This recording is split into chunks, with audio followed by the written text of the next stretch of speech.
What's up guys? Welcome back sa aking YouTube channel. Kung bago ka dito sa aking channel guys at gusto nyong matuto regarding coins at banknotes, click nyo na guys yung subscribe button at notification bell para updated po kayo sa mga videos na i-upload ko. So ngayon guys, update lang tayo dito sa 10 piso na ASEAN, yung pong merong QR code sa likod. So itong coin na to guys is circulating commemorative coin.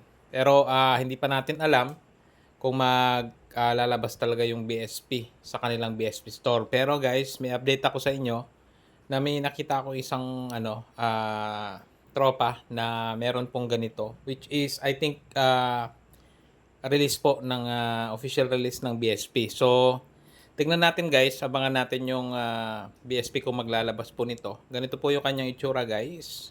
Ayan. So yung mga circulating commemorative coin kasi nitong mga nakaraan guys is gumagawa talaga sila ng ng may naka-blister pack tapos release talaga ng BSP. So for collection purposes talaga siya. So abangan natin guys kung ilalagay or ibebenta ito ni BSP sa kanilang online store. So i-update ko na lang kayo guys sa isa pang video kung sakaling magkaroon ng ng release nito. And di pa natin alam guys kung magkano ito.